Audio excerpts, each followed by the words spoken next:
পেতে হলে আপনার ঘর থেকে আজই 4টি জিনিস সরিয়ে ফেলুন।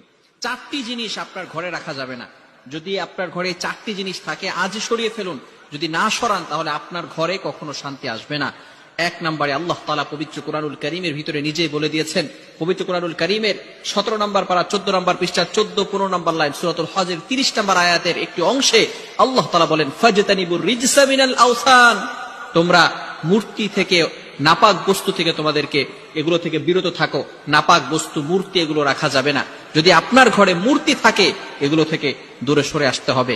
অনেক সময় আমরা আমাদের ঘরের ভিতরে ঘোড়ার মূর্তি অথবা গাধার মূর্তি, জিরাফের মূর্তি, হাতির মূর্তি, এই ছোট ছোট যে মূর্তিগুলো আছে, অথবা কিছু মানুষেরও মূর্তি অনেকের বাসায় রাখে।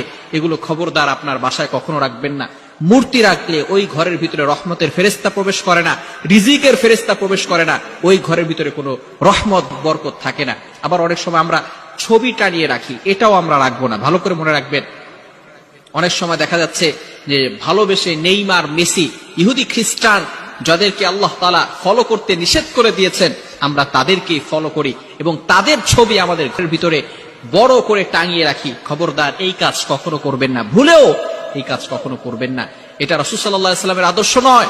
মেসি, নেইমার এদেরকে ভালোবেসে, শাহরুখ খান, সালমান খান এদেরকে ভালোবেসে আপনি জান্নাতে যেতে পারবেন না। সুতরাং এগুলো আপনার ঘরে কখনো রাখবেন না। এগুলো থেকে দূরে সরে আসতে হবে।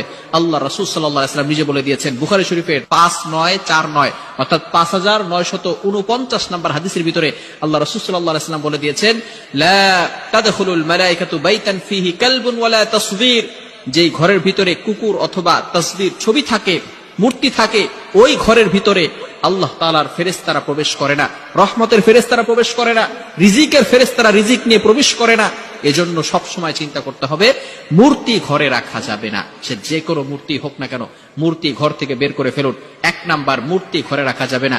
নাম্বার 2, দ্বিতীয় নাম্বার হচ্ছে ঘরের ভিতরে বাদ্যযন্ত্র রাখা যাবে না। গান, এটা আল্লাহ পাক রব্বুল আলামিন সম্পূর্ণরূপে হারাম করে দিয়েছেন। এটা আমার বানানো কথা নয়, আল্লাহ তাআলা পবিত্র কোরআনুল কারীমের ভিতরে নিজেই বলে দিয়েছেন। 21 নম্বর পারা 10 নম্বর পৃষ্ঠার 8 নম্বর লাইন সূরা লুকমানের 6 নম্বর আয়াতে আল্লাহ তাআলা বলে দিয়েছেন, ওমিনান নাসি মান ইয়াশতারি লাহুল হাদিস। আল্লাহ তাআলা এর দ্বারা বাদ্যযন্ত্র, গান অথবা এই ধরনের যেই ধরনের জিনিসগুলো আছে যেগুলো দ্বারা বাদ্যযন্ত্র হয়, এগুলো আল্লাহ তাআলা রাখতে নিষেধ করে দিয়েছেন। এগুলো করতে আল্লাহ তাআলা নিষেধ করে দিয়েছেন। এগুলো শয়তানের কাজ, দাজ্জালের কাজ। দাজ্জাল যখন দুনিয়াতে আসবে তখন এই গানের মাধ্যমে মানুষকে পাগল পাড়া করে তাদেরকে ঈমান থেকে বঞ্চিত করে দিবে। এজন্য এই বাদ্যযন্ত্র সব সময় দূরে রাখতে হবে। এগুলো ঘরে রাখা যাবে না। ঘরে থাকলে আজকেই বের করে ফেলুন। এগুলো ঘরের ভিতরে রাখা যাবে না। ঘরের ভিতরে রাখলে রহমতের ফেরেশতা ঢুকবে না, ওই ঘরের ভিতরে কোনো রহমত বরকত কিছুই থাকবে না। তৃতীয় নাম্বার হচ্ছে ঘন্টি রাখা যাবে না। রাসূল সাল্লাল্লাহু আলাইহি ওয়াসাল্লাম ঘন্টি রাখতে নিষেধ করে দিয়েছেন। গরুর গলায় যে ঘন্টিগুলো দেওয়া হয়, মন্দিরে যে ঘন্টিগুলো বাজানো হয়, এগুলো ঘরের ভিতরে রাখলে ঘরের ভিতরে কোনো বরকত গুলো থাকে না। এবং চতুর্থ নাম্বার হচ্ছে গুরুত্বপূর্ণ বিষয়, ময়লা আবর্জনা ঘরের ভিতরে জমা করে রাখবেন না। এটা আপনি বাইরে ফেলে দেন, যদি ময়লা হয় এটা বাইরে ফেলে দেন। অনেক সময় কিছু মহিলারা আছে, কিছু মা বোনেরা আছে, তারা বাচ্চার যে নোংরা কাপড়গুলো আছে